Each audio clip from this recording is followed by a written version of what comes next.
What is up, everybody? My name is AJ, And it's Ferg. and welcome back to episode 2 of our gaming podcast, Hot Fixes and Hot Takes, where we go over all of the latest gaming news and updates weekly here on the channel. Now, this week we have some massive news for you. First, we'll be covering different things that Nintendo is thinking about doing in regards to the pricing of their games. Crimson Desert is finally here. Can it live up to the hype? And finally, we will tackle all of the massive layoffs at Epic Games Studios and other studio closures throughout the industry. So, with this out of the way, as you guys know, the first thing we like to do on this podcast is kind of rip through weekly updates, content updates for the games that we play, and different popular games throughout the industry. So, with that being said, we will start off with a game that both of us have been playing the hell out of for the last couple of weeks, and that is MLB The Show 26. So, me myself, Ferg loves playing online. I suck at online, so I've been playing nothing but single player. And they finally gave me some more content to eat with here this week with brand new content in the form of conquest maps added. They finally added the Nation conquest map. Basically, it's like if you haven't played MLB The Show, it's basically a game of Risk almost. But every time you have to capture a territory, you play like a 3 inning baseball game with your Diamond Dynasty team. And they finally added 3 new maps that you can play through. They broke down the country into West, East, and Central. And so if you're a single player like myself, that gives you a bunch of new content. I think it's like 10 games each one. Obviously, you play all 30 baseball teams. So that is the first biggest one. Ferg, if you want Yeah, to a lot take of us lot through. lot Oh, of good. packs in that lot of packs in that set there. Good for the offline grind. I got quite a few packs from just one section of that, so looking forward to getting to the rest of it. Not to cut you off there. Next up being the spring breakout set that they added along with those conquest maps. So a lot of new spring breakout players leading up to the collection reward of Connor Griffin. So huge card to grind those maps out for and get a good addition to the team there. I haven't gotten him yet. Looking forward to getting him. Yeah, absolutely. And, me myself, I've actually beat 2 of the conquest maps. And like Ferg said, you get so many packs. If this is a game that you're into, you don't want to play people online, but you want to go through and really expand your team out. There's a lot of great rewards in the maps, and then, like Ferg said, it also gives you a bunch of packs to rip in the hopes of pulling some good diamond players there as well. There's also a new threads update. If you want to take us through everything that's kind of encapsulated with that. Yeah, new threads updates similar to Spring Breakout. They added some mini seasons games that you can grind out there. Similar setup, new cards for players that have been traded this past season. So some of the cards to highlight Brandon Nimmo look like a big one, and then another collection reward with Pete Alonso. Definitely going to be a big power hitter on that card. So got to grind a little bit more for that one too.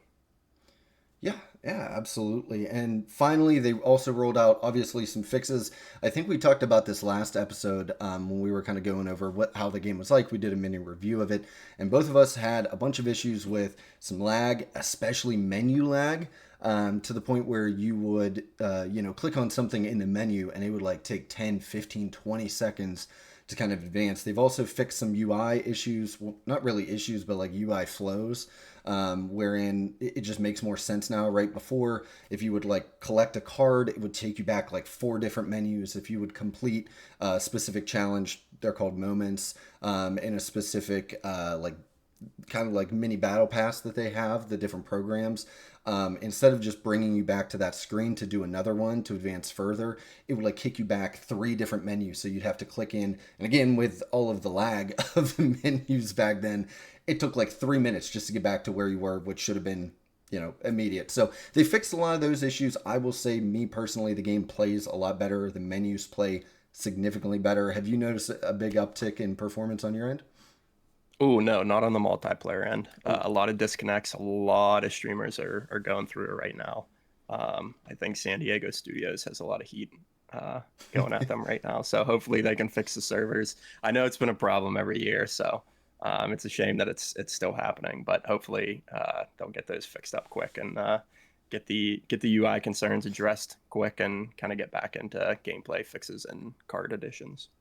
See, that's the bonus of being too scared to play online. You never have to Yeah, worry yeah, yeah. about about San Diego Studios' horrible servers.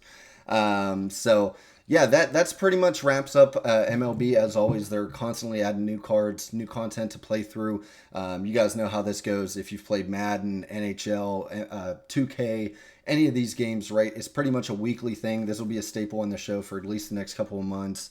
Where they just give us a whole bunch of new content. And for us baseball nerds, with baseball season starting tomorrow, as of the recording of this, technically it's tonight, but we're not going to talk about that because it's just a Netflix special. But they're pounding us with brand new content and really filling it out. So really happy to see that. So. Next up, Ferg, if you want to take us through everything they're adding to Marathon, since that is your neck of the Yeah, woods. Marathon, big weekend for Marathon. They added their first end game map. So a lot of the big streamers, the big grinders, went into that end game map, figured it out, got to the kind of final boss, if you will, for Marathon. So a lot of good loot in the pool now. So previously they were doing that end game map and ranked together on the weekends only. This update is going to change that timing a little bit. Um, Got a lot of feedback that the players didn't really want to pick between playing ranked or playing the end game map and it only being available on the weekend. Um, so it looks like Cryo Archive, that end game map, is now going to run Thursday to Sunday. They're going to test that out. And then ranked is going to kick off right after that, starting on Sunday to next Thursday. So looks like that may be a good split. So people don't have to kind of divide their attention between either playing ranked or playing endgame. And then Outpost, kind of their last regular map, with the best loot there before reaching that end game realm. They are still reworking. There's a destroyed wing entrance to get to kind of the main loot pool room that they disabled, I think 2 weeks ago now. It was a little trivial to get into. A little bit of a breakdown to get into that room beforehand, that main pinwheel room. You had to find some key cards around the map that had various spawns and kind of work your way through AI enemies. This destroyed wing, you just had to find a couple of panels to shoot, and then you were right in. So it kind of took away from the main difficulty of getting into that room in the beginning. So they're still reworking that. I'm looking forward to see what Bungie does with that. They're always pretty intuitive with their puzzles, so hoping that gets addressed soon, hopefully next week. Awesome. And I did see, I was watching Chopper's video where he kind of broke down, he finally did his review after playing the game for 100 hours. He waited for, what was a cryo to come out. Yeah. And he kind of played through, I think they beat the boss, he got the loot and everything. And his biggest complaint, I wanted to ask you your thoughts on this too, since we don't really have anything about this in our news section. It is part of the update, so I wanted to kind of discuss it here. But, what are your thoughts on, he had said that it was almost way too much of a grind to be worth it because of the resets. And in his estimation, the average player, maybe not someone like us that have 2 or 3 hours every night to play, and definitely, not anyone that can only play for an hour on weekends. His estimation was they'll never get good enough gear to get there, and then by the time, if they by miracle happen to beat it, even with their low amount of time, that it's just going to be reset again in a couple months and they're going to have to do it all over again. So do you think there's too much of a barrier of entry for that, or do you think that's something that if you try hard you can get it no matter what? Yeah, I'm really divided on it because I think from the beginning, Bungie was intentional on how hardcore they wanted this extraction shooter to be, and that reset is pretty standard across the board for extraction shooters. I'm finding, like I said last week, Marathon and Arc Raiders, those are the two that kind of brought me to the genre. But that wipe or that reset system that they do is standard. If somebody wants to get into the game a couple months after release, and they don't have that reset, they don't have that wipe. In a game like an extraction shooter, there's no chance. You're not going to have a chance to compete with the people who have been playing from day one. So that side, I definitely get it and I agree with it. I'm looking forward to everybody being reset when they do that wipe. But I do think Bungie needs to tweak a little bit. I'd say I'm definitely on the above average on playtime and skill level in Marathon. I don't have any of my factions fully ranked up yet. I'm probably level 40-ish, and it's still very rare for me to be finding the purple level gear, and there is gold and prestige level gear. So um, the fact that I'm playing a good bit, and I still have I think two purple items in my vault right now compared to like full gold kits that people are needing to bring into this cryo archive. I think there's some tweaking that they need to do.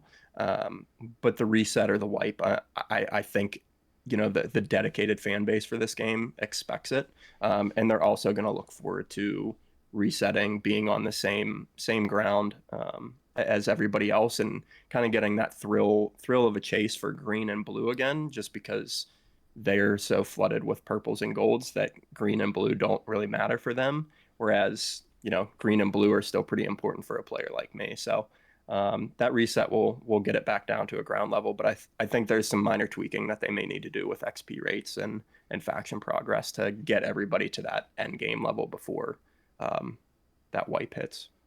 Yeah, I definitely I get the kind of the point of putting content in that maybe only a percentage of people can get to. If you're good or if you want to make it a tough challenge to beat the boss or something like that. But you also have to take into account kind of, you know, how much people are missing out on in terms of the overall experience if they pay 40 Yeah, bucks. If you put the cookies too up high on the shelf such that only one person in the world can grab it, you know what I mean? yeah, You want to make it hard such that myself, who's never played any of those games, can just walk off the street, 2 hours of gameplay, beat the raid boss, haha, everything's done. But I think there is a little bit of a middle ground, and I'll rely on you. If you ever yeah. tackle that yourself, or if you go in with a squad and beat that at any point, to let me know just how unattainable or attainable it is. I just know like that was his biggest criticism, and I always have worried about that. Like you and I have played the Division and different games like that, which also had that problem where certain content almost felt locked away for everyone except for the top 1 or 2% of players. And while it's a nice achievement to get if you do find yourself there, everyone else feels a little bit shorted on their money because they miss out on 10, 15 hours of gameplay just because they were never able to get good enough loot. So Yeah, yeah. As it stands, I don't think I'm going to even be able to load into the cryo archive confidently. So, yeah, I hope they adjust some things, but still having a good time with the game. awesome. Well, then we will move right along to the other shooter that we're both big fans of. Obviously, if you're watching here on my YouTube channel, you will know this is my bread and butter, and that is Call of Duty. Just released actually today, before we recorded, they put out the trailer and some information, and everything regarding Season 3. Which drops next week. So that is the next season of content. Like we talked about last week, we were covering multiple weeks worth of news in last week's episode 1. So we did touch on the season 2.5 update that was like the beginning of March. This is the beginning of April update, and this is going to be a fairly extensive update. We will cover everything that's coming in depth, maybe devote a whole section of next week's show, episode 3, to it. But we will go over kind of the biggest details here just to give you guys an idea of what to expect for next week. The first biggest thing here is a brand new zombies map is coming. So you heard us talk about the less than exciting zombies map we got for season 2.5, Paradox Junction. Sounds like they're bringing a brand new large scale map to the game with Totenreich. Now there was only about a 5-second teaser in the trailer. I've watched it through a couple times, tried to pick out what I can. But it kind of seems it's like a snowy map. Some of the elements seem to call back to prior maps. So we'll have a bunch more information on that next week. I don't know, Ferg, if you had heard any additional things now before they put out the blog post, but No, no, nothing more than that teaser that they showed. One thing that you'll notice in that teaser is a lighthouse on the map. So I hope they don't go back into another remake of Call of the Dead or Tagged or Toten. I hope it is a true new map where they don't pull from a lot of inspiration from another reused map. but that snowy aspect and that Origins robot in the background, could it be Dreisendrach, which I think is my favorite zombies map of all time. So Yeah. excited to see a little bit more into it and what direction they're looking to go with it. Awesome. Yeah. And once again, guys, we will have a bunch more info. We'll run down everything. I'm sure they're going to put out the blog post probably early next week before we even record episode 3. So we'll be able to dive into that. Kind of, again, if you're familiar with my channel, we'll do a similar breakdown to that, right? We'll take out all the important bits, go through them line by line, and break them down for you so you guys know what to expect with that brand new zombies map. But also, in addition to that, there's going to be a slew of brand new multiplayer maps. So I'm actually going to read these off. I can't even just commit these to memory. I'm going to have to read these off. There's so many, and that's a great thing, by the way. We're getting Beacon, which is a brand new map at launch. Abyss, again, another brand new map that's coming at launch. Plaza, which is a remaster of Black Ops 2 map at launch. Gridlock, which is another remaster at launch. Onsen, which is a brand new map that's coming mid-season, so probably out of that reloaded update season 3.5. Summit, which is a remaster coming mid-season. Hacienda, which I thought Hacienda was already in the game. Am I stupid? I Or no, that was haven't last played year. it in so long. Yeah, Yep. I think Black Ops 6 they had Hacienda. So we're getting Hacienda for the 87th time. That's coming mid-season. And then Ascent, which it says a new free run map. I don't know what that means. I don't know if that's like the parkour thing that Black Ops 3 did. Yeah. Okay, yeah. So that sounds like they're bringing that back, and that will be coming mid-season as well. So, I mean that's insane. That's like 8 or 9 maps for a content season. Now I've said before, Black Ops 7, in my mind, despite the horrible kind of sales and everything, I really enjoyed it. A lot more than I thought I would. Most of that due to no skill-based matchmaking. It feels more organic. Feels more just fun to play. Makes you kind of forget everything else. But I enjoyed it, and I thought it was pretty content packed. And the fact that they're just slamming like what was that 8 or 9, yeah, 8 maps on us for season. Well, one of them's like a free run map, but essentially 7 multiplayer maps on us is awesome.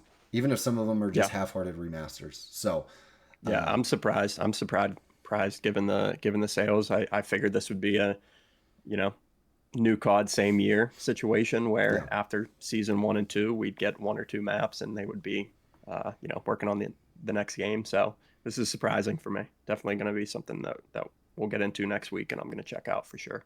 Yeah, yeah, and once again, we'll go through all the blog posts. We'll tell you guys about the weapons because they're probably bringing weapons and game modes and different things like that. So if you're itching to find out more information about that, once again, make sure you're staying tuned, subscribing, following along with us here. We will get to that next week once they release all the info about it. So that about wraps up the release or the weekly kind of update portion of the show. So that's everything new coming to the games that we've been playing, the games that we enjoy, and we can move right along to what games are coming out or have come out since our last show. The first of which is Crimson Desert, which released 3/19, so I guess last Thursday. Um, and that's a big thing. We'll talk about that here in a bit with our news segment. But that game did come out on March 19th, and that was a major release. So Yeah, for sure. Next up, something that I want to check out is Mario Wonder. It's getting the Switch 2 update coming out on the 26th. So just one day after recording this episode. I'd like to check it out. I never caught it on the first Switch. I know they're adding some content similar to some other games that they've had that Switch 2 update, where they're not only updating kind of the game and performance, but they're adding some additional DLC, additional maps and levels. So that's interesting to me. I may check it out soon, and it may be on the review section in a few episodes. awesome, sounds good. And that's just about it. Kind of a slow week in gaming, no major releases outside of that. So we will skip right on to the bread and butter of every episode here on the podcast, which is our news segment. So basically what we do is we round up all of the biggest news stories in gaming throughout the week. Doesn't matter what game. They could be games that we'll never play. They could be industry news segments, anything like that. Doesn't have to be specifically tied to a specific game or studio. We'll talk about big gaming trends, everything like that.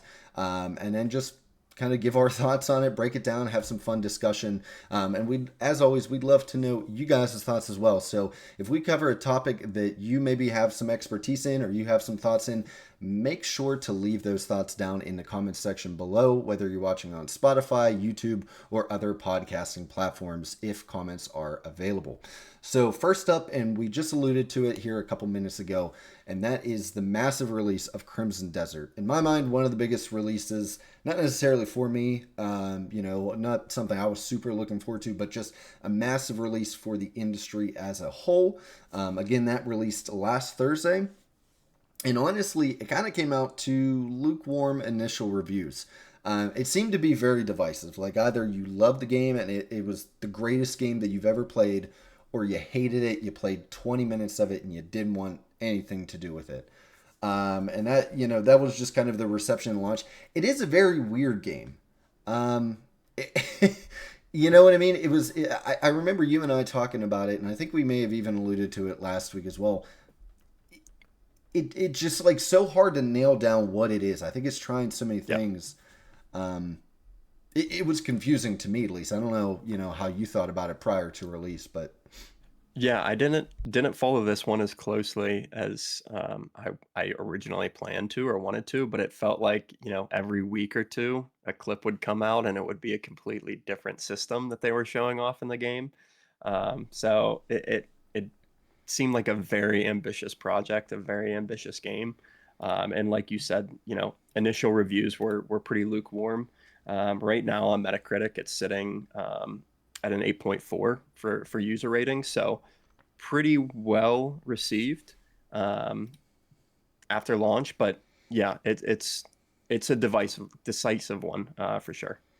yeah, and I think, and you kind of touched on it as well, of like them always constantly showing a different thing. To me, it's one of those games, and I haven't played it yet. This is going to be one of those things that, because of its ambition and the amount of hundreds of hours you need to put into it, it's definitely going to be a game for me that maybe in the dead of summer, I played through everything I wanted to.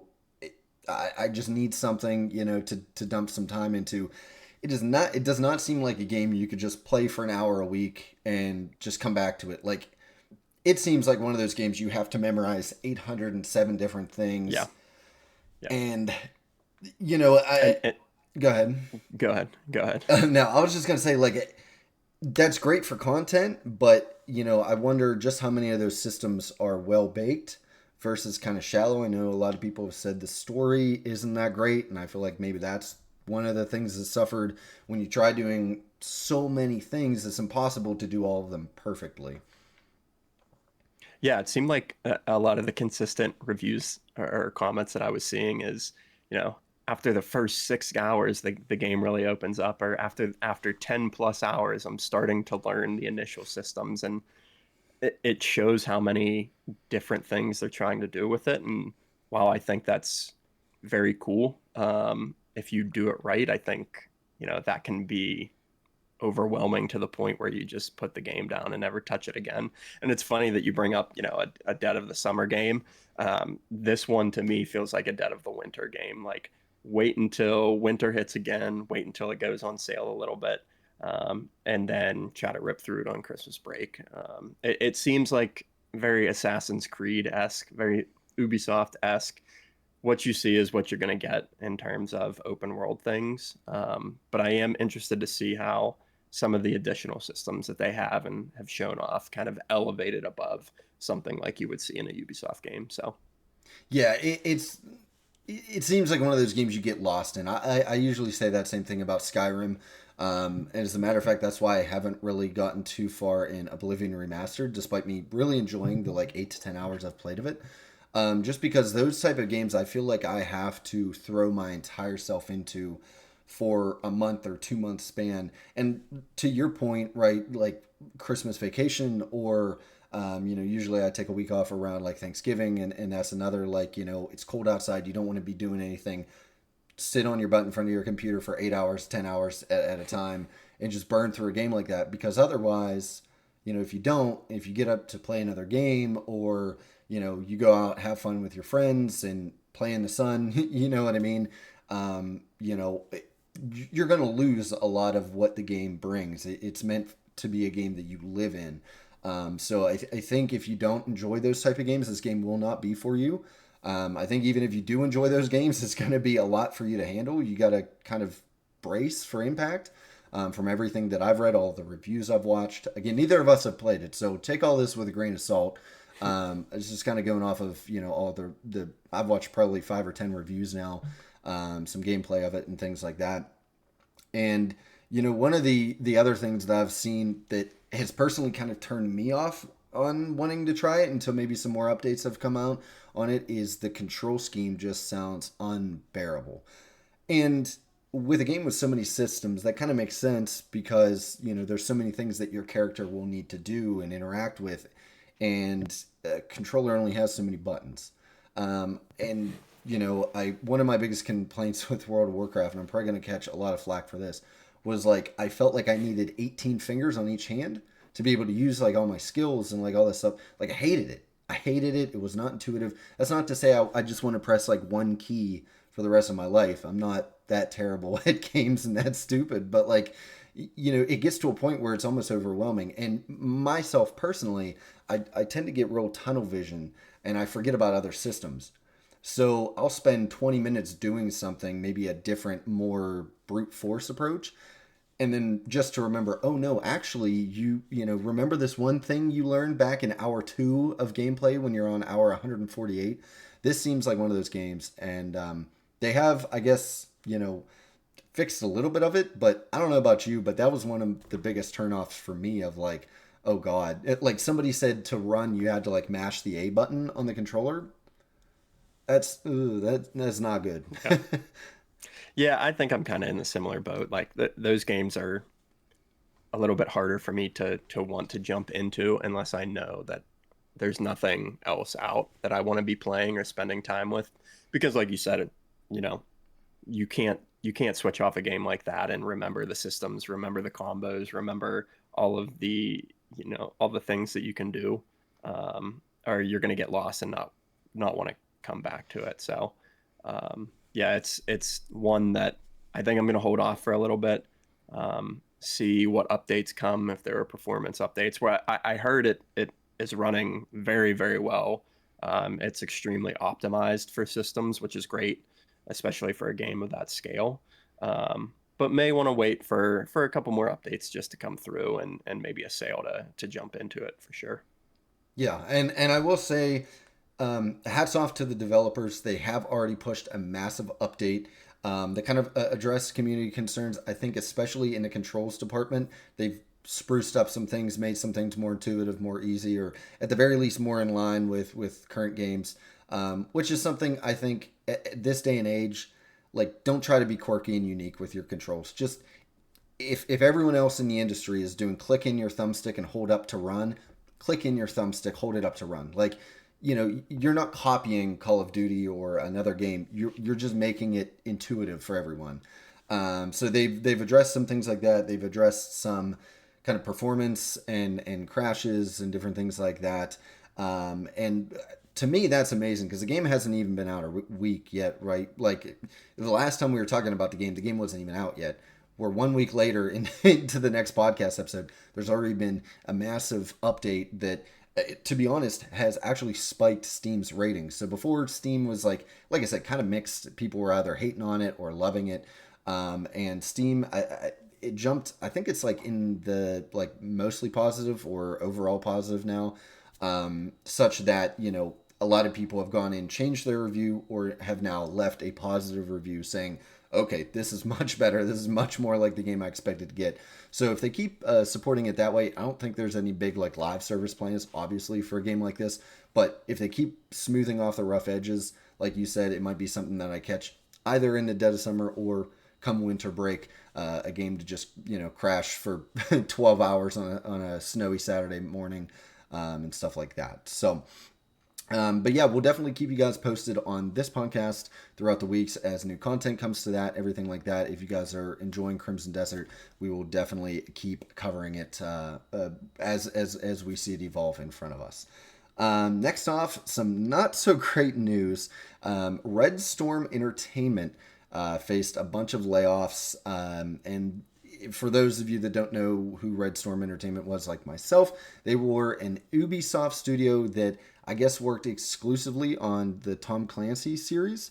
I think they were actually involved with like the Tom Clancy IP, kind of personally. And there was massive layoffs there. There's about 105 staff cut from that. And instead of them developing new games in the Tom Clancy line, now they're just kind of technical support, which doesn't make much Hmm. sense to me.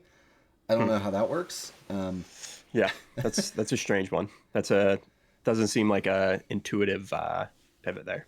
Yeah, like I don't. Are they just like the IT help desk now for Ubisoft? I would assume Yeah. that maybe they own some proprietary technology that other games, like maybe the Division or something, uses that tech. So they're just going to be supporting that. I don't know, but it kind of spells not so great things if you're a Tom Clancy series enjoyer. I think they're still dedicated to the Division, which is one of their golden geese. Um, Geesons. yeah, but like I think if you like any of the other games, it doesn't spell great things. And this isn't totally surprising, right? I mean, Ubisoft has just been imploding over the last couple of years, but mostly the last like 5 or 6 years, they've just been crumbling. Yeah. Yeah, they have been.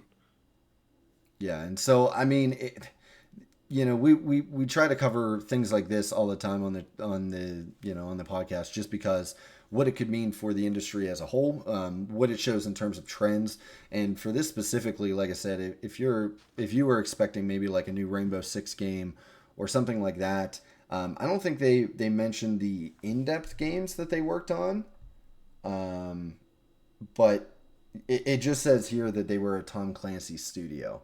And so whatever any of those series, Ghost Recon, all of that are owned by Ubisoft, not looking great there. I don't know how big of a studio they were, but I'm assuming 105 people is pretty gutting to a not huge Yeah. number.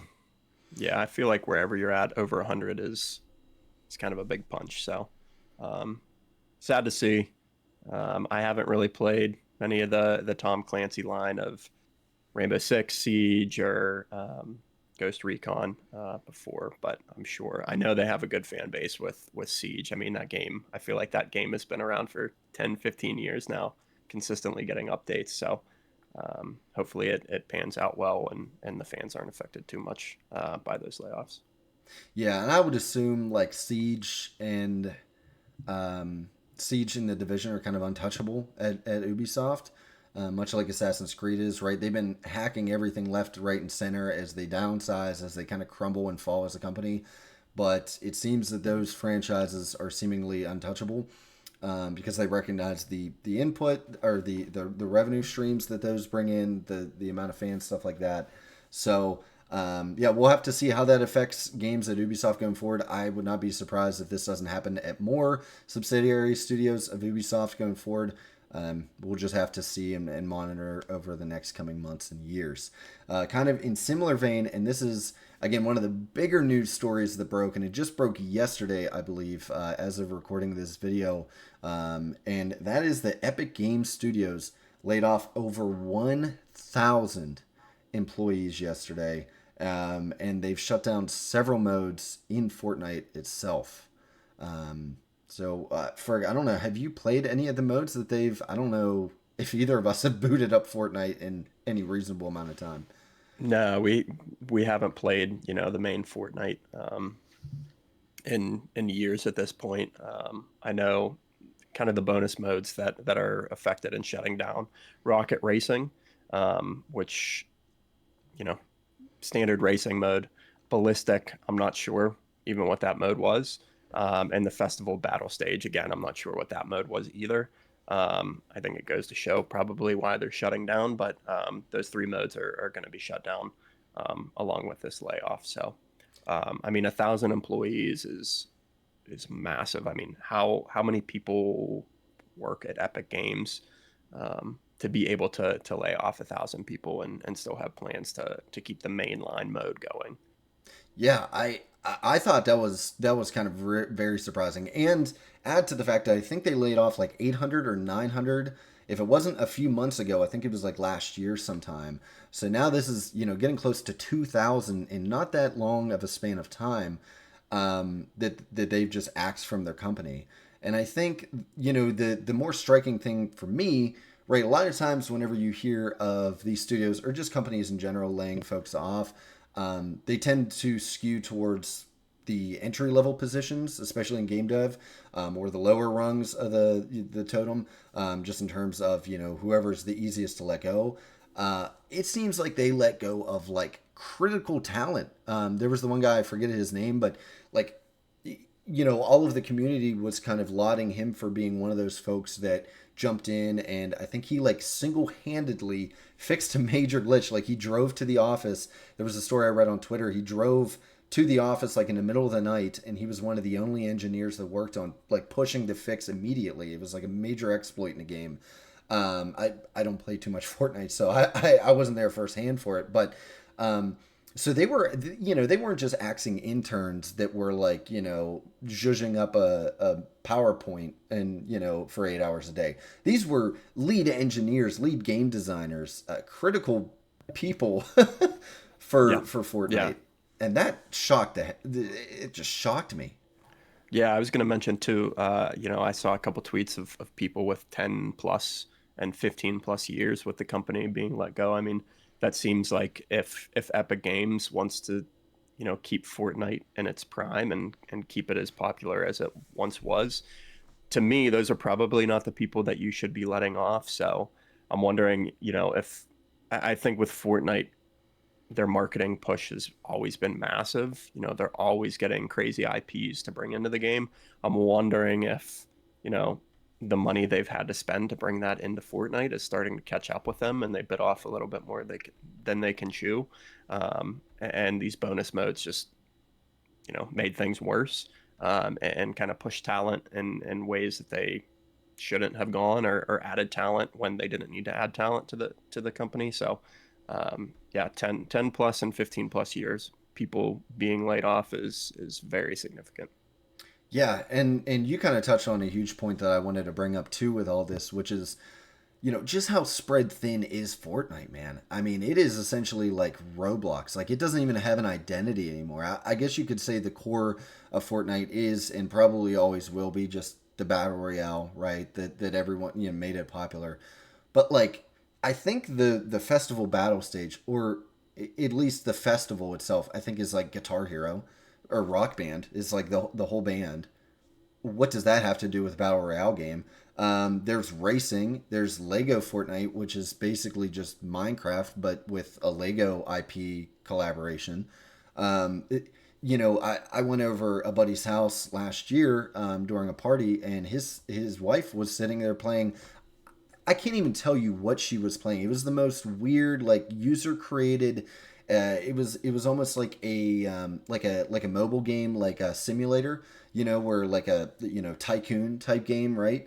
And she was like going around like upgrading like people's like the registration desk for a hotel, and like it was so. And I was like, this is Fortnite. Like the only thing that looked like Fortnite was just the characters. So I wonder just how spread thin it's one of those massive things that they just kept, like the Kylo Ren gif of like the more. Like I wonder just it's grown into this unmanageable heap of just everything.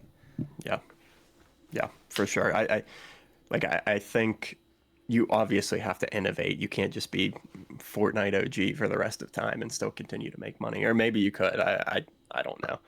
The people who made Fortnite are geniuses apparently for all the money they brought in. But it's the time and manpower that they've put into some of these just bonkers modes, um, is weird, very strange. In my opinion, I think like putting a lot of time and effort into getting back to what Fortnite originally was supposed to be, and it was a base building PvE game. It's what I thought it was going to be, and like I remember seeing the trailer for it at an E3 back in the day, and being really interested in that mode. And then Battle Royale came and took over. I would have loved to see them dive back into, that save the world base building PvE mode, which I believe they are now. Um, but it feels like that came way later, and there were things that came that just nobody asked for. Like, why are you putting the time and effort into this kind of mode? Like that, Fortnite is not that kind of game. I don't think it draws that type of crowd to bring in rocket racing, um, especially in their engine for how clunky things like vehicles and racing could have been or would have been. So yeah, kind of a bizarre move um, from Epic to lean into that, and it's sad to see over 1,000 people, being laid off. Yeah, and I think that every time we bring up layoffs or just studio closures in general in the gaming sphere, like I think it always ties back to kind of the overcompensation, you could call it, post COVID.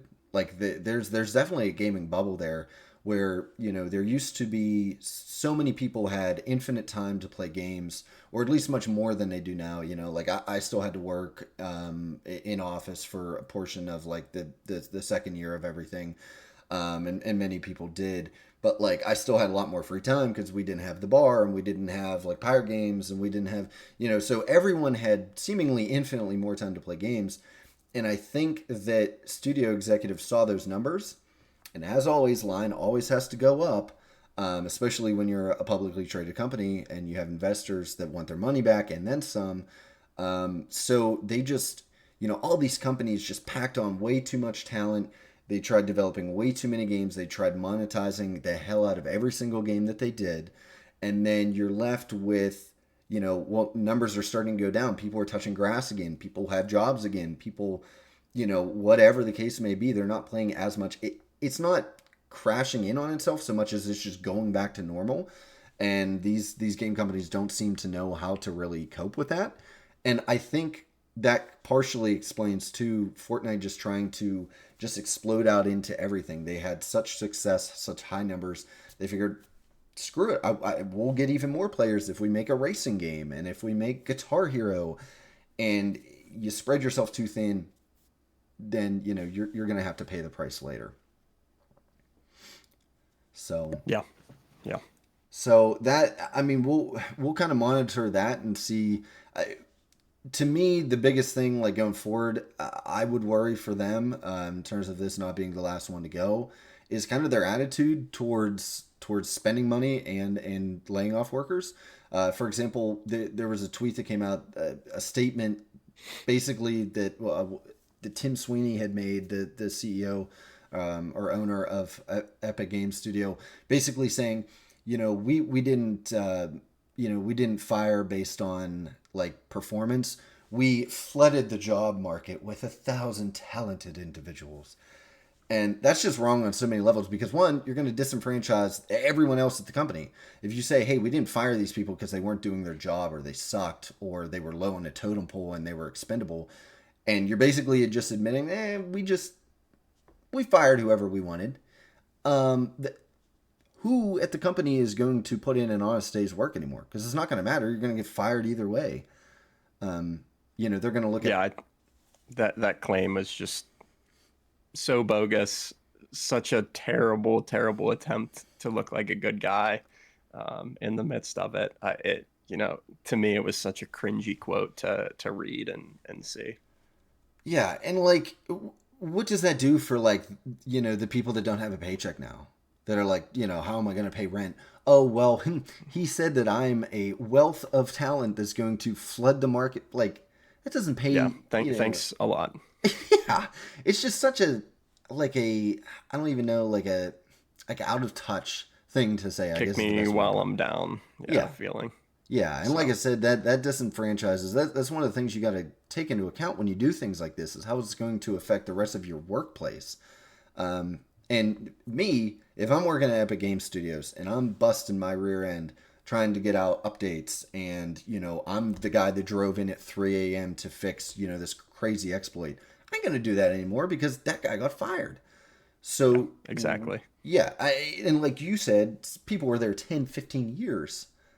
So you can't just say like, oh, once I'm here 5 years, I'll have my like 10 years, so to speak, and I'll be fine. that doesn't even matter anymore. If they're just going to, you know, kind of, I don't know how they did, drew straws from a hat, what they did. Um, and that's kind of concerning. Um, and you know, also kind of tied in with that is like the CEO, another horrible PR disaster for him. I don't know if you saw too. A while back when they were in the midst of all their, and I think they still are, lawsuits with Google and Apple, he like basically bragged and was like, "Oh yeah, we have so many lawsuits right now that oh, we might have to start watching what we spend in 40 or 50 years," just like that. I think that was almost the exact quote. Just to It's fire terrible. That's 2,000 people? terrible. Yeah, Like, terrible. what are we doing here? Yeah. I Uh, and you know, we talked about it last week with Battlefield. It's the current employees at Epic. If you know the industry, if publishers are laying off people for coming out with the most successful game they've ever had, and laying off 1,000 people because of we don't know the real reason, but probably just wanting to get the guys in suits bigger bonuses and not having to worry about paying 1,000 more employees, you know, the next week. You know, what is that going to do to, you know, the people who are in the trenches working 12-hour days, driving in on the weekends, driving in, you know, while you're sick just to work on these games. It's not a good look. It's you know, I hope this doesn't continue in the industry. yeah, and you know everyone seems to hate the guy. I didn't really have any reason to up until recently, till I've seen some of these quotes. I mean, I always thought he was annoying for trying to undercut Steam, but doing so poorly with the Epic Game Store. But if this is the type of guy that he is, it doesn't bode well, especially for Epic Games. And you know, Fortnite's never been my thing, but I've had some fun on it, and I've had a lot of friends that have had some of their greatest gaming memories on it. So I hope that for you know everyone else's sake, that Fortnite continues to you know evolve and continue to be a great game to play. But it really is concerning when you have leadership at the very top ranks making statements like this, making decisions like this. Um, Maybe this is the call to action that they needed to be a little more reined in, a little more focused on their vision. You know, stop trying to make, I don't know, a new Pokemon game in Fortnite, and focus on the Battle Royale and maybe one or two other core modes that have truly been adopted by the community in a large fashion. Yeah, yeah, for sure. And I just thought of it. You know, I don't remember how long ago it was, but they started developing a first person mode for um, Fortnite that was supposed to rival Counter Strike and Valorant. You know, that Twitch shooter, um, one shot precision shot, and you're dead for the round. Like, what happened with that? I Was think they that the need to. ballistic thing, maybe? Maybe that was ballistic. Yep, yep. Yeah, I know. So Yeah, I, yeah, you try to do too many things, you're not going to do any of them well. Um, and it, hopefully, hopefully the main game does not suffer from this. yeah, Um, and hopefully this is the last one in the industry for a while. It would be a pretty big. It would be a shame to see, you know, more companies with layoffs um, in the industry. Absolutely. So pivoting away from that to something maybe a little more update or a little more not sad, Upbeat. yeah, upbeat than that. We actually got a little more information on Jeff Kaplan, who I think we talked about some of his comments on Overwatch. I think he used to be a lead dev on Overwatch. Now he's with another company, and he's making a kind of like survival shooter FPS game called The Legend of California. And he put out some comments that kind of really rubbed me the right way. Pause. As compared to the Epic Game, you know, CEO. And basically, it was in an interview, and they were asking him, you know, more or less what they were going to do for free to play. Was he charging for the game? Everything like that. And his quote was exactly, "We're too small of a team to be free to play. You need 8 billion players and 2,000 devs cranking out keychains like a sweatshop. That's just not us." And that to me was a great thing to hear, because so often I think especially smaller devs just try to chase industry standards, chase that like free to play microtransaction like carrot on a leash, and it ends disastrously, both for the consumer, the product itself, and usually the company, but not always. Yeah, I think there was something that came out a few weeks ago, a few months ago. High Guard, I think maybe it was Yeah, called. yeah, exactly. And we spent 30 minutes talking about what a disaster that was. So, because he's right, if you don't have all that overhead of a massive studio, you have to make money and you have to make it in sustainable ways. And we talked last week, both you and I, for probably 5-10 minutes each, about how important it is to be able to fund your game after it releases and get that funding in a sustainable way. And if you're a smaller studio or like Highguard, a new studio that releases a game and you're banking on free to play, you're banking on me hopping into your game, loving it so much immediately that I drop more than I would have on the price of a game in microtransactions just to keep the lights on and the water running at your offices. That it's not going to work. So I thought Jeff's comments were kind of very much so in contrast to the high guard situation that we talked about, just in terms of like being realistic, right? We're going to charge you, I think it's like $40, I think they said, whenever I looked into it further. We're going to charge you $40. We're giving you a good premium game with content. It's going to be worth $40. Don't worry. That is going to fund us in the right way without us having to gouge you, without every little thing having to be monetized. And he jabs it, in my mind, he's jabbing at Call of Duty with the keychains thing, right? Of you and I have seen that store page millions of times. How much money are they asking for just a little keychain on your gun, or a sticker that you could put on your gun, or a spray paint you could do on the wall? It's ridiculous, and that's a $70 game. Yeah. Yeah. Yeah. No, I think these comments are good. I think it sets up and something that even ties back into Crimson Desert. Unfortunately, I think games need to be celebrated for being full and complete and not a buggy mess Oh yeah. nowadays. Oh yeah.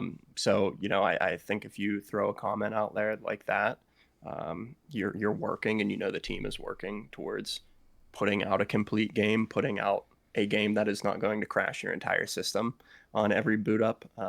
So it bodes well for the game. Yeah, absolutely. And I'm looking forward to giving it a shot. It's a survival game, so you know me. That's all I That's needed your to bread and hear. butter. Yeah, so I'm definitely going to take a look at it. I don't know the exact release. Obviously, we'll be covering it here on the channel when it does release, and especially if I do end up picking it up, I'll get you guys a nice, succinct review on it and things like that. But definitely, if you guys want a developer that is seemingly a little more in touch with the pulse of gaming, I definitely recommend checking out The Legend of California. It will be releasing soon, from Jeff Kaplan, who, like I said, he made a lot of great comments too about Overwatch and kind of why they kicked him out at Blizzard. He seemed to be the voice of reason in the room, and you can't have that at Activision Blizzard. So this is just kind of lining up with that, and yeah, I'm really excited to see that. In the same vein of games being announced, talked about everything like that, Minecraft Dungeons 2 was unveiled this past week, and that's obviously a successor, a follow-up to Minecraft Dungeons, which I think came out in 2020. And I don't know about you, I think we played it together. Did you play the Yeah, first we one? did. Yeah. We played it together. Super excited for number two. I think this is, at least the first one was a perfect kind of shut your brain off, uh, party up with the boys, and just shoot the shit like we do now on the podcast, and play some games together. So I'm definitely excited for this one. Yeah, I had a lot of fun with it. I don't think I ever beat it. To me, it was just a hint too shallow for kind of what I was expecting, which makes sense. I mean, it's not. Yeah. It's made for people like us, but it is also very, because Minecraft is very heavily also geared towards 10-year-olds. And you have to kind of understand that anytime you play a Minecraft, shoot off type game. And so I'm looking forward to it. If they can make it a little more rewarding, a little more deeper with some of the systems, I'm not saying make it Diablo 5 by any means, but maybe bring a little more for us old heads to do. I had a great time with it as well. As a matter of fact, I remember because it did kind of come out during the pandemic and everything, and that was one of the games that there's a joke online about that time in history, if you want to say that word. Was like you played with guys that you haven't played with since Black Ops 2. Yeah. And that was quite literally the case. We played with a couple of our friends from high school that I didn't even know still owned an Xbox console. Yep. And they hopped on it. I remember us playing that and goofing around and laughing at each other. So obviously, we might not be able to pull the same squad together now that everybody has lives again, but definitely looking forward to playing that. And we'll be covering it here on the podcast whenever it moves closer to release. I think it's coming out in the fall of this year, 2026. Moving right along, and this is another pretty big news story, and that is that Nintendo is cutting, or has announced that they are cutting their Switch 2 production due to less than expected sales. Now, I was kind of surprised about this because, and you and I have talked about this. I thought the Switch 2 was selling well. Every news story I've heard was how well the Switch 2 was selling, and how it's pretty much universally praised. It's a great console. I think it's a great console. Maybe a little bit expensive, but overall a great console. So this kind of took me by surprise. See, I was on the other end of it. I think, when they announced the Switch 2, a lot of people were expecting that next level of innovation that Nintendo always seems to bring. With the DS, it was the touchscreen stylus. With the Switch, it was the on the TV, on the go, and Switch 2 just was a better performing Switch 1. I was still very excited for it. I know a lot of people were still very excited for it. But this to me wasn't that shocking. I think pairing that with, we kind of talked about it last week. Um, I still don't think Switch 2 has that definitive system seller. I don't think it has its 3D Mario yet. Well, it obviously doesn't have its 3D Mario yet. Doesn't have a new Smash. I think between those two games, that's when Nintendo is really going to get that hook of people who still have held on to not upgrade from their Switch 1 to Switch 2. So it's unfortunate, but I wasn't very surprised when I saw this news. Yeah, and to be honest, I think part of what was influencing my mind at the time as well was the fact that I think these numbers did come from like the holiday season and what they were expecting in maybe Q4 of last year. And we did just have, in what I called last week, the first real system seller in Pocopia. And I think that maybe, that moved some, because anecdotally, I've seen a lot of tweets saying like, oh my God, I went to my Target and for the first time ever, there's not a Switch 2 here. I had to drive over to GameStop and I got their last one and stuff like that. And so I think to your point, there needs to be more system sellers. You can't ship a console and just say like, oh, there's Mario Kart and Donkey Kong. Those are great and those will definitely ship some units for you. But if you're not going to go above and beyond in the hardware department, even though I think even from a build feel and everything, like this is a much better console, much more like the old one almost felt like a toy. This does not feel like a toy. This is almost like a baby Steam Deck in my opinion. Um, but the average consumer doesn't see a huge jump. Like you said, it's just a faster Switch. So you need those games to come out that make people go, all right, well, I have no choice now. I'll go get it. And I think Pocopia is maybe the first domino in that line. Obviously, a Yeah. bunch of people probably got it for Mario Kart. But like you said, if they release like a Smash Bros., which I don't know if they will, because I think the last time the guy was like, nope, this is it. I wanted this. It's named Ultimate for a reason. But if they do release a Smash Bros., that'll be huge. Once they finally get the next Mario, entry to the series, um, I'm not concerned for the history of the Switch 2. I don't think it's going to be a flop. I don't know about you. No, no, no. I don't think it is either. I think maybe their production numbers and expected sales were a little bit higher because they were basing it on the Switch 1, which I think ties back into the Switch 1 at the time was that definitive Nintendo innovation that you haven't really seen in a gaming system before. And it completely exploded in popularity. I mean, I remember when I got mine, we were in college and I got, had some money in the bank and religiously checked stock every single day for weeks and weeks and weeks until I found one store over 50 miles away that had one in stock, and I drove out to it. I skipped class and drove out to it. I don't think you had that same reception with the Switch 2. Um, and I think at first, people were slightly disappointed of, it just looks like a better performing Switch 1. But then Nintendo didn't really have you know, any big news that dropped after even the Switch 2 came out. I think this year we're still waiting for the next big first party Nintendo Direct. So I hope something big is coming. So the sales kind of increase, but I just don't think Nintendo really has a lot in the bag right now, which is unfortunate. But I think it kind of shows in the sales. Yeah, and I did mention before that they cut it, but I didn't give an actual number. It's actually 30%. They're cutting their production numbers by about 30%.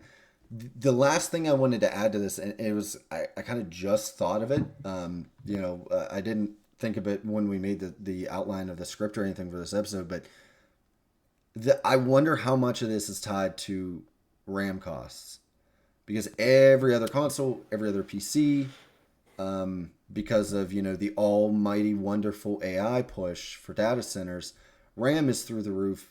Other chips are through the roof. I'm wondering if this is how much of like, oh no, if we want to keep the Switch to $450, we got to scale it back, and they're just using bad sales as an excuse. Um, but I Yeah, have to figure out I plays think into that it. could play. I think that could play into it for sure. Um, I feel like if that was the case though, coming out and saying, "Hey, we had bad sales," maybe they wouldn't be doing that. Maybe they would just be straight up and say, uh, "Tech costs have been increasing, and it's something that we need to scale back on to keep the system at the price it is." Yeah, that's fair. Yeah, it'd probably look worse to their investors to say we didn't sell well versus like our hands are tied. RAM is Yeah, $1,900 a stick now.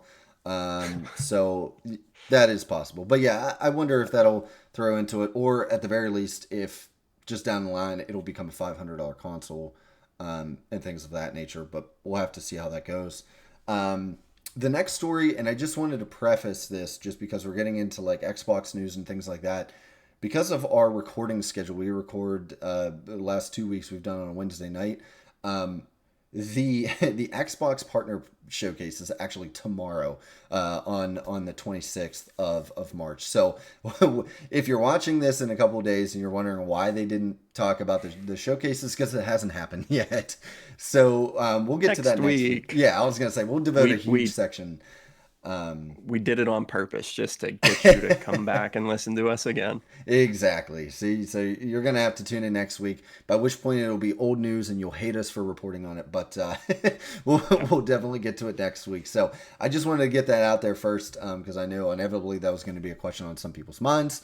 But yeah, rest assured. Again, big section next week. We'll cover everything we see. However, with that being said, we did get some morsels that I'm assuming they're going to elaborate on tomorrow during the conference. The first of which, and this wasn't like a huge piece of news, but it was a tweet that I kind of wanted to go over and just touch base on and talk about, because it kind of really shocked me, and I'm a little bit skeptical of it. So Fable, the actual Fable account, tweeted out, Albion's living population has over 1,000 handcrafted NPCs. Statistically speaking, at least a few of them will absolutely hate you. It's all part of the charm. So, obviously that's just a tweet that they put out. That's not like a finite number. It kind of honestly sounds like a Todd Howard line. There's going to be 1 million players. Um, but that shocked me, because to be handcrafted. You know what I mean? Like that's a It's lot a of individual bold characters. claim. Yeah, Bold claim. because a lot of games use procedural generation for random NPCs. So I'm wondering if they mean like, but they say handcrafted, so it can't be, you know. They chat GPT'd it, dude. Hey, I sure hope give me a not. thousand characters. That No, is one of my worries with it, is that like, it's yeah. Yeah, I have some notes to the side, but I think the main point for me is this going to be another cyberpunk game? We saw how cyberpunk was gearing up to be a generation defining game, and it launched completely horrific, and people couldn't play the game at all on their old gen systems, and all of the things that I shouldn't say all of the things, a lot of the things they promised to be in the game just didn't work.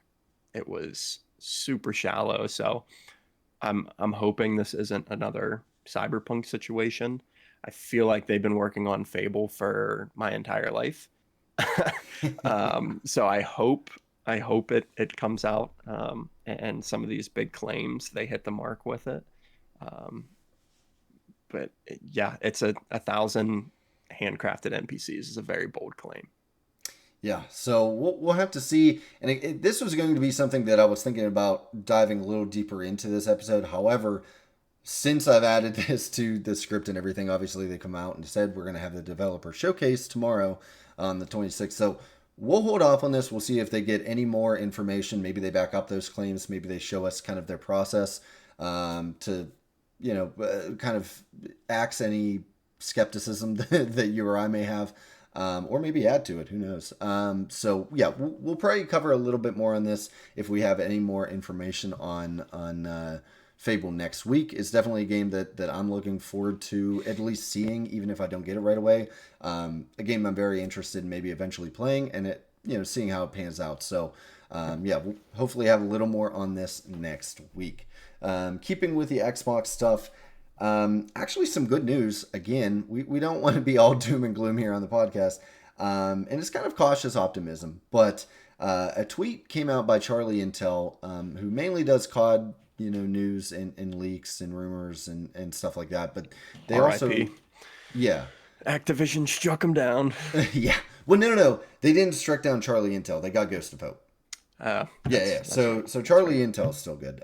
He's in the clear. Okay. Yeah. So, but he also occasionally kind of reports on everything else in the industry. And they actually tweeted out that the new Xbox CEO is reportedly looking at lower price tiers for Game Pass. So obviously, our podcast wasn't around to cover it at the time, but one of the biggest news stories over the winter was that they increased Game Pass to $30 for like the Ultimate plan, which is what Ferg and I both have or had. I still have it, unfortunately, for better or worse. Past tense. Yeah. Ferg canceled his or downgraded his at least. So that was a huge story, and everybody hated it, and everybody said, just give us different tiers then that are more affordable. So that was the first news bit there that, she is apparently looking at lower price tiers that hopefully hit different price points that are better for people that, they can save $10 a month and still get different perks, or save $20 a month and get, right size what they're getting with their subscription. And, but for me, like I said, I've been thinking about downgrading, especially since it's gone to $30. But, if they come out with a $20 one again, that maybe has a few perks that I don't care, or misses a few perks that I don't care about, that might be something I'll look into. Or somebody like you who's canceled might come back and say, I'll pay $18 again. That's fine. Yeah, I think if they can add a tier where they strip off EA, Ubisoft editions that are kind of bundled into that ultimate tier, that would be a smart strategy, because at the end of the day, I didn't really use those features very much. So I think it would be smart to add a tier where it's not all or nothing like it currently is right now. Yeah, absolutely. She also apparently, this is more good news, has already completely ended that whole "this is an Xbox" marketing campaign, which was super confusing. I think we talked about this briefly last week. I can't remember, but it was super confusing. I think again, it was a really bad attempt by the last president to kind of go through and just try, like, just destroying brand identity by trying to expand out too far and too fast. Yeah. I Casting think too wide. we touched on it last week. Like, we saw inclusivity kind of spike with Xbox, and I think they got a little bit too far away from competition in the industry. You know, when we had the 360 and the PS3 days, or when we were in the 360 and PS3 days, it truly felt like there were console wars. Like if you were an Xbox, if you had an Xbox, people who had PlayStations made fun of you for having an Xbox. And I think they have a shot to kind of get back into this realm. Um, you know, Xbox and Microsoft, if you want to pay me for this, go right on ahead. But maybe they throw this in that, you know, they end that the this is an Xbox campaign, and they, you know, get back into that competitive nature, and they start a this is not an Xbox campaign where they're throwing PlayStations away or throwing Nintendo Switches in the garbage, and kind of leaning back into that competitive mindset, to try to get people to gravitate towards Xbox, that to go back to the Xbox exclusives, and just generate that competition again. Yeah, I think it's a fine line you have to toe anytime you deal with exclusivity in gaming in terms of who can access your product. I think at a certain point you want to cast a broader net because more people that are able to buy your product. Obviously, if everyone in the entire world can buy Forza Horizon, it's probably going to sell better than if only 45% of gamers can. But you have to toe that line between hey, there's still a reason to buy us instead of the other guy. We'll toss you a couple of bones, so to speak. Maybe a couple games also come out on PlayStation that we really want to just get all that money in from everyone. But these are our hidden gems. They're ours for a reason. We paid to acquire the company, the rights of games, the franchise, whatever. If you want to play them, you're going to have to buy an Xbox because that's what gets people to buy an Xbox or a PlayStation, right? PlayStation recently, had said that they're not going to be releasing their games on PC. I'm mad because I just bought God of War not too long ago on PC and I'm finally able to play a game I was never able to play before because I don't have PS5. But if there's a game that I really, really want to play, or maybe 3 or 4 games, that will eventually make me buy a PS5 or a PS6 or whatever. And so yeah, I think it's a fine line you have to toe. And they just blew right past it. In the last year or two, they've just hopped the line and kept sprinting in the other direction. Of just there's no reason to buy an Xbox if I can do whatever I want all the time. So we'll see how that goes. We'll see how they play with that. And ending a marketing campaign is one thing. Making changes to your strategy or another. So keep an eye on that and keep you guys posted here in future episodes. One final thing I just wanted to touch on really quick, kind of in this same tweet, in this same news release, was that Netflix and Xbox are also apparently discussing subscription bundles. So we'll see how that goes. I'm not a huge fan of Netflix, just because of some of the recent, money grabbing ways. So we'll see what that means. But we've made the joke before that everything's returning to cable and all the subscription, it's kind of like how the planet's formed, right? All these different things just start to slowly just conglomerate together, and then we're going to have cable again. But this time, cable also gets you the brand new Forza game for free as part of the subscription. So, yeah, we'll have to see how that is. There's no more info on that, but Yeah, keep them separate. Keep them separate. I don't want to have to buy a Netflix subscription bundled with Game Pass, and that'd be the only way to get Game Pass. So yeah, yeah. Or we could go back to the Don Matrick days of spending 90% of E3 talking about how your Xbox can watch cable shows. That was the first thing I thought of when I brutal. saw that. I had like PTSD flashbacks of that E3 Yeah. for the Xbox One. So hopefully it doesn't go that far down the road.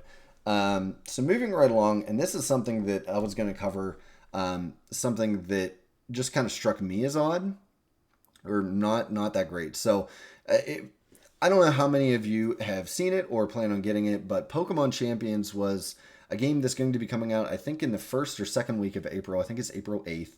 And it essentially is being billed as like a pure battler. So a game where you're strictly playing, I think it's PvP. It might also have some PvE stuff in it. But it is meant to be not a mainline Pokemon game where you go around, you capture some friends, you beat the gym leaders, all that fun stuff. It is meant to be You want to get on, play PvP battles in the VGC format and other formats like that. Just straight up, that's all it is. They didn't release a whole lot of information first. They did say it was free to play, but a lot more information has come out in regards to the pricing of it.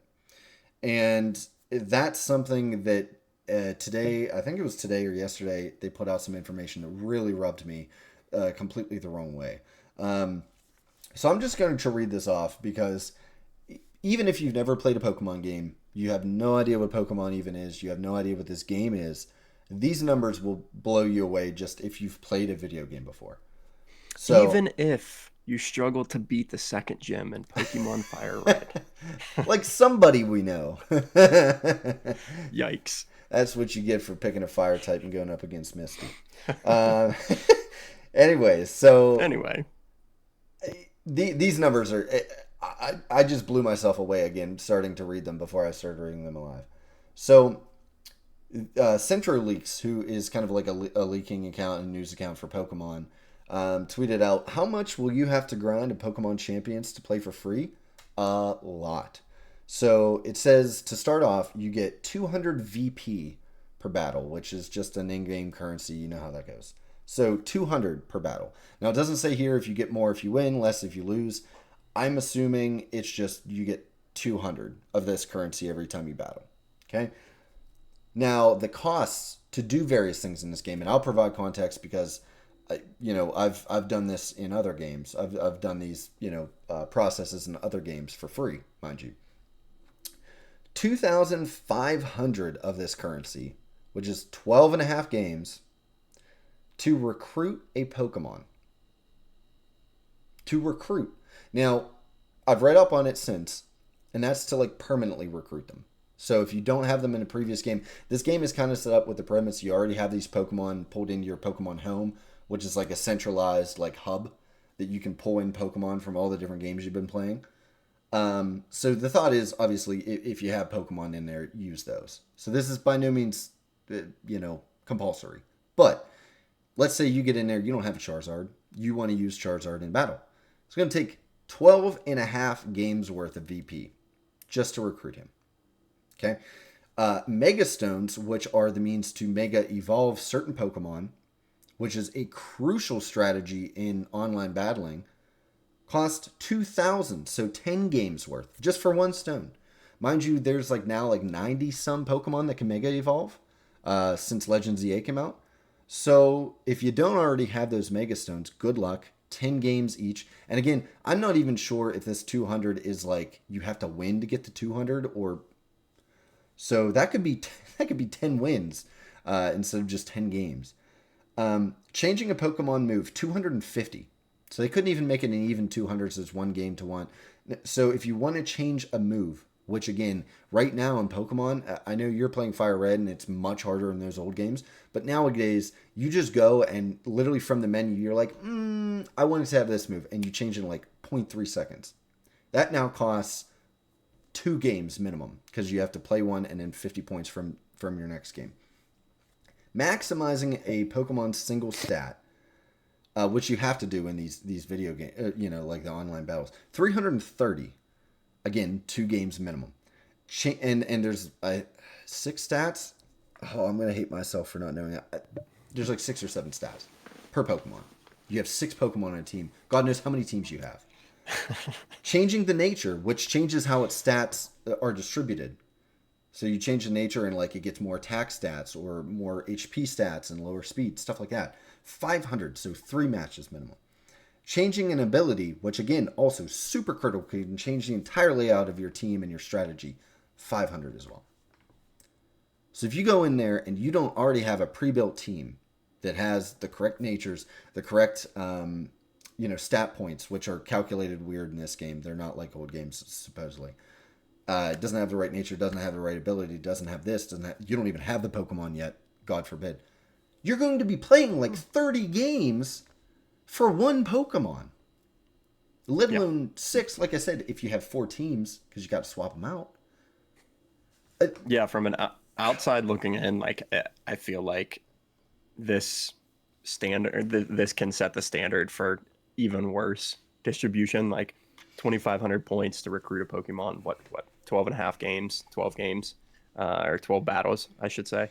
You know, what's to say they 2 weeks into the launch they start saying, okay, 5,000 VP to recruit a shiny version or a special version just for this game. Like it, from an outside looking in, I don't want to put any time into this because I feel like it's going to be a credit card swiping game to be successful. So, Yeah, and I think I don't have the numbers in front of me because this is like an old news story like a month ago.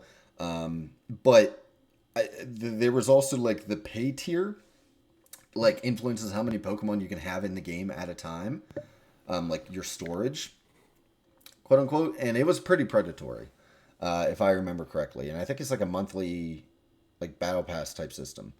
So it's not just like, hey, give me $10. I think again, I could be wrong. I could be is misremembering. is this Game Freak? That's a good question. I don't believe so. Who Well, made? whoever it is, they are dipping their toes into the Pokemon Battle Pass, and that sounds a little absurd to me. So it's a new company, the Pokemon Works, a new joint venture between the Pokemon Company and ILCA. Okay. So yeah, Did they come from Activision by chance? Bobby Kotick is actually the guy coding it. It's crazy. Um, that's just and again we'll see how it plays out. That's one of those things, man. Like you can look at numbers now and then it comes out. Oh no, actually every day you sign in you get 30,000 VP and none of this matters. But Yeah, just on the surface, this looks fair. horrible. And I don't want to spend too much time on it because, obviously, again, we don't know. The game's not in anyone's hands yet for another week or two. But I just saw that and it just completely blew me away. So that was just something I wanted to share. If you're looking into getting Pokemon Champions, don't. No, I'm kidding. It might be great. It might be great, It's a waste of especially time. especially if you have the Pokemon elsewhere. It looks like you just bring them over and you don't have to pay anything in terms of this VP credit, whatever. But yeah, just something I wanted to give just to show another free to play game and how gougy it can be. Next up, Jason Blundell's studio, Dark Outlaw Games, is also shutting down. So, for those of you who don't know, Jason Blundell, previous Treyarch developer, huge zombie guy, made like all of the zombie maps that you love. They were Jason Blundell leading that team. He spun off someone. Did you write in here that this is actually his second studio that got shut down? Yeah. Yep. Yep. Oh, Yeah. wow. Both studios, led to shutdowns without releasing a game. I think in both studios, the vision was to, bring that zombies lore that everybody loved and make a full fledged game, um, like all of the zombies maps that we all fondly remember and love playing, given the setting and the story and the atmosphere. This one's a bummer. It's a bummer to see. I was very excited to see what he would come up with, leading his own studio. And it's unfortunate that he is 0 for 2 on studios. Yeah, that's crazy to me. And I I don't have any information on why got shut down or, you know, anything like that. I don't think they've released anything, but definitely loved his work on the COD franchise. I think all of our childhoods, our teenage years were kind of formed by the experiences that he crafted. And yeah, to see him kind of get shut down again, that is really rough. And all the best wishes to him. Hopefully, he can get going on a project and get some good stuff into people's hands once again. And last up for our news for the week, and this is something again just came out today, so just added to our agenda today. Nintendo announced that starting in May of 2026, with the first game they're going to do this with is Yoshi and the Mysterious Book, which I don't really pay attention to much of the Yoshi games, but that's coming out May 2026. New Nintendo published digital titles exclusive to Switch 2 will have an MSRP that is different between the physical and digital versions. So this is kind of huge. And on the surface, you're looking at it, and depending on how cynical or optimistic you are, it could be a good or bad thing, right? If all along we've complained about like, why am I paying the same price? I downloaded the I downloaded the ones and zeros to my PC. Why am I paying the same price as if for the game cartridge or the CD, the packaging with it, the book that's in there, all that stuff? Why is that the same price? That should be less. I should pay $10 less. Well, good news, your wishes have come true. However, there are some caveats to that. Yeah, I'm gonna take the cynical route on this one. I think you think back into the first $70 game. Everybody threw up their hands, and video games are $60. What do you mean $70? This can't last. And now that's the standard. So obviously have some fears of if they see the scale tipping towards digital purchases and physical editions are not getting the sales that they're seeing, is this going to waterfall or snowball into an all digital marketplace in a few years, where you can't physically own a game anymore? You bought it digitally, they shut down the servers, you can't access it anymore. Sorry, you just lost 70, $80 maybe by then. um, I'm it's concerning to me. I hope people still prioritize physical versions, um, given this news. Yeah, and in a perfect world, right, it would kind of play out how I said of like, oh, well, the digital version is $10 cheaper, but that's not the case. What it sounds like is what they're going to do is no, no, no. The digital version is the price you all expected to pay, and the physical version is more because we had to print off that booklet, bro. We had to make that game cartridge. Give us our money. And that's how companies are. They're not going to give money back into your pockets or save you money. They're just going to rationalize that as a way to get more money out of you. And like you said, any sane person is probably going to look at that and say, why would I pay $80? I'm just going to pay $70, and I'll download it on my Switch tonight. No big deal, whatever. Um, and that could lead to second and third order consequences, wherein we don't see physical releases anymore, and it's bad enough. Like we were talking about last week, the games are just an access key on a little piece of plastic, so they're not the actual games anymore. And so I think in terms of Nintendo, we're already kind of screwed in that regard, because we're not owning the physical editions now. I mean, we have a nice little card that hopefully the licensing servers always authenticate with, Yeah, but yeah. there's I no mean, money I in that. think we're both guilty of it, right? We have both, for midnight releases of games, to play it on midnight, and to have that experience of logging on right at midnight and jumping into the first match of COD every year at 12:01. We've opted for digital every year. I think now that there is a price difference and what it could ripple into, maybe this is the move that makes me prioritize physical again, just to try to hold on to that piece. You see High Guard Concord, like High Shut down a Guard week. free to play, whatever. Concord, people spent their money on it, and the servers are shut down 2 weeks later or whatever it was. Um, they got their money back, but I don't think every publisher, every company in the industry would be able to do that if we turn into an all digital marketplace. So it's definitely concerning from my end, and may tip the scale back to me where I'm prioritizing getting physical copies of games again, just to try to you know make sure that we don't turn into an all digital realm. Yeah, and I think that's something that we're starting to see in, not to get too deep here, but like society overall, of especially like in terms of like a lot of the horrible uses of AI, of like convenience over just like raw human experience, right? Because like you said, both of us are guilty of it to the highest regard, and I'll admit it. I'm a hypocrite in this way, but you and I had so much fun at all of the midnight releases we would go, right?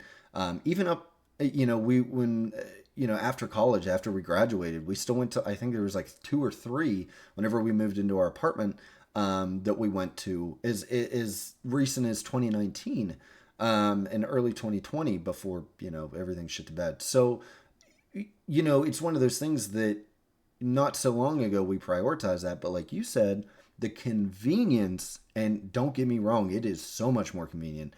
I don't have to stand outside in the cold November, night to get my Call of Duty game.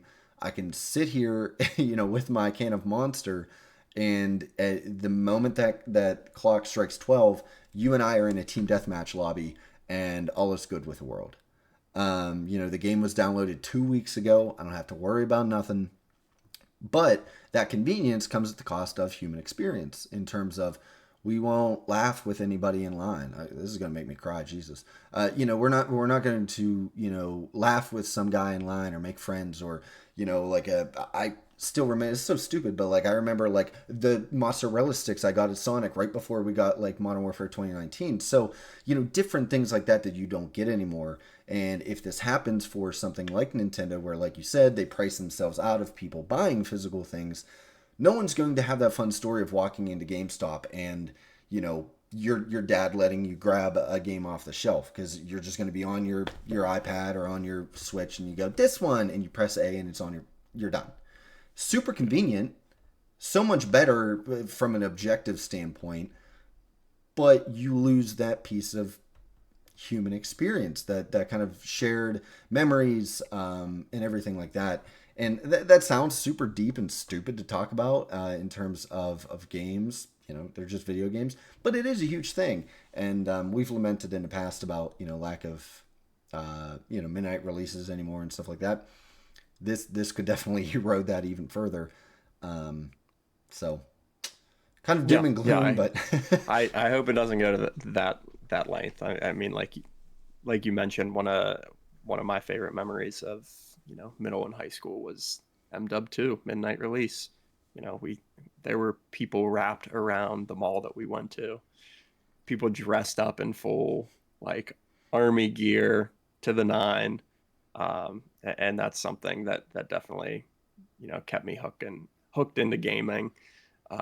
So I hope other people can experience that. I hope it doesn't tilt into a digital only world when it comes to gaming. So I'm anxious about this one. I hope it's not well received and we still get our physical copies. And maybe, like I said, it's our call to action to prioritize physical again and hopefully make sure it doesn't go the other way. yeah, it definitely feels it's almost like a monkey paw, right? Like I said before, all of us were like, "Why are we paying more for digital?"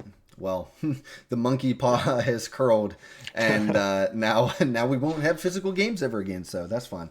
But yeah, so we'll keep an eye on that. We'll see how that plays out. Obviously, May will be the first test run of this, and we'll be covering it here, how it shakes out, fan reactions to it, all kinds of stuff like that. So that kind of finishes up our news for the week, news and discussion for the week. So, as always, one of the things we like to end the podcast on is kind of going over what we're playing now. Just a lighthearted section, talk about the games we're playing, more specifically, maybe what we're accomplishing or doing in the games. And, if there's any new games, maybe a short review on them. So, Ferg, I'll kick that over to you first. What have you been playing last week? Yeah, similar to last week's episode, I just have MLB and Marathon in the rotation. I got some catching up to do in MLB. Like we talked about in the beginning of the episode, the spring breakout program. I definitely want to get that Connor Griffin card. Being a huge Pirates fan, want to add him to the squad, and I do want to check out that new Threads program to get a couple of those players in there. Marathon still grinding it through. Like I said, still working on some factions there. Um, Maybe gonna work my way up to checking out Cryo at least once. That end game map and Marathon. This week I may put all my best gear on the line just to experience the map at least once. Um, but I'm not sure yet. I think I got to grind a little bit more on that one as well. Awesome. Yeah, I've been also playing MLB. the ups and downs of MLB and any sports game that uses RNG to make it more fair or make it more realistic or whatever is just so frustrating. I had a bad night last night.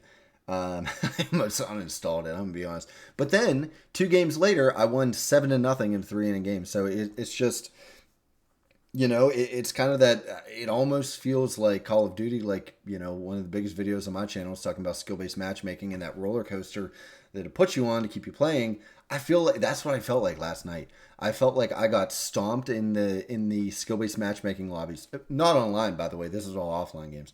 But stomped in, and then they were like, "Oh no, AJ, don't leave. Come back, buddy."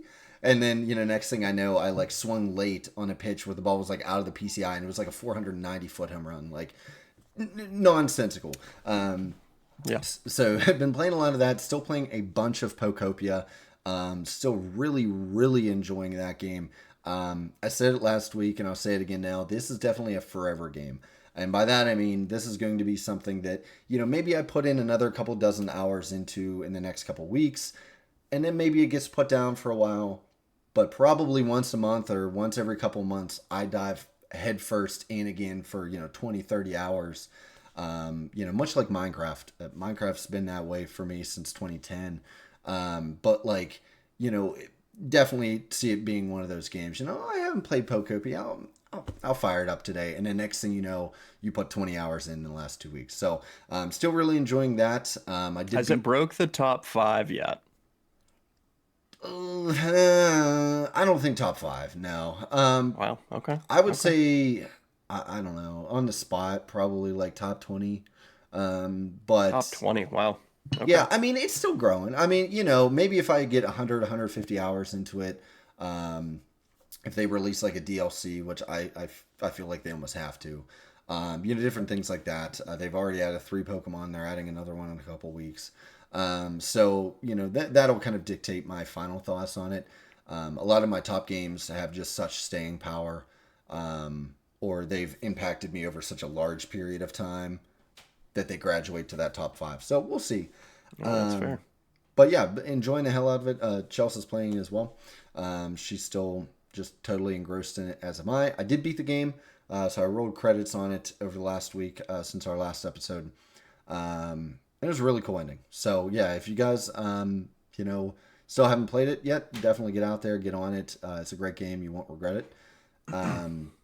And then finally, and this is I feel like I need to have a section on every show of AJ's stupid Steam purchase of the week.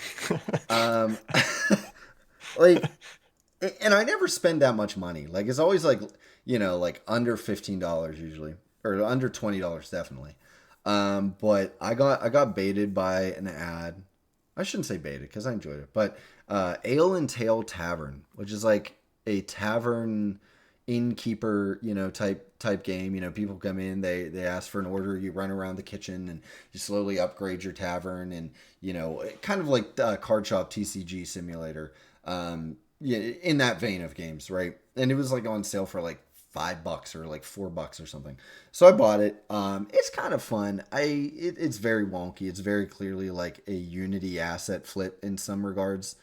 It's also very clearly not made by English speaking people. The dialogue is insane, but it's a very fun game, and I feel like it'd be very fun for co-op. It's definitely a game that like Hard Shop Simulator probably wouldn't be fun in co-op, but this game is very much, it's got like a touch of like Overcooked to it.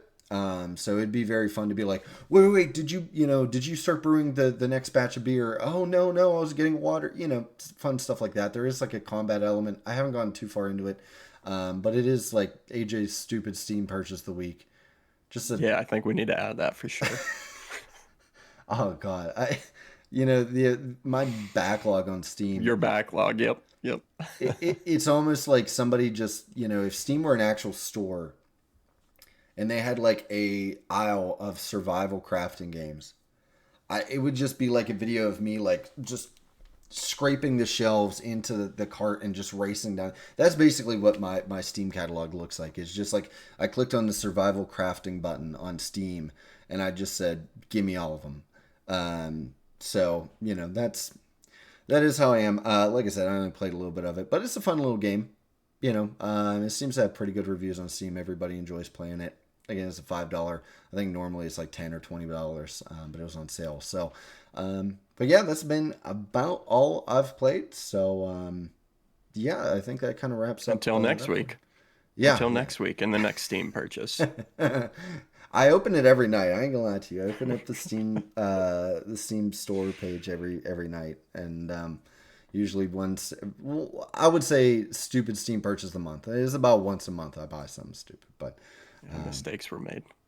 yeah. I mean, I lost some $4. You can't even get a McChicken for that anymore, so it's worth. But yeah, so I'll probably be playing that on and off for the next couple weeks, but yeah, so that about wraps it up, guys. As always, we want to end on a couple questions that we want to hear from you. So I'll just start off by saying any of the points that we've discussed here, whether the overall news story itself that you have comments on, or a specific point that Ferg or myself have made that you either agree or disagree with, let us know in the comments section if comments are available on the platform of your choice. And Ferg, you got any big questions for our viewers to answer in the comments? Yeah, question of the week. Question of the week. We talked about Fable a little bit earlier. If you have played Fable in the past, have you been taken the good route or have you gone full evil? I think Fable is one of the only games that I've really like leaned into the evil route before. So let us know. Let us know down in the comments below. Yeah, absolutely. And for games like that, every single person plays it differently. So it's always refreshing to see, one person never made a bad decision. The next guy killed 3 entire villages in the first hour of gameplay. So we'll love to hear you guys' thoughts. But yeah, guys, this about wraps up episode 2 of the Hot Fixes and Hot Takes podcast. The podcast is available to watch on YouTube. I do believe the video is also available on Spotify as well as the audio version. Last week, we were able to get it hosted on iHeartRadio for the podcasts. And this week, we are working on several more platforms. And we will have links in the description on YouTube where you can find us and subscribe to us everywhere that you can. Make sure to leave a like and comment if you're watching here on YouTube. Give us a follow or a subscribe, depending on the platform that you are listening to. And as always, guys, until next week, you have a good one. Peace.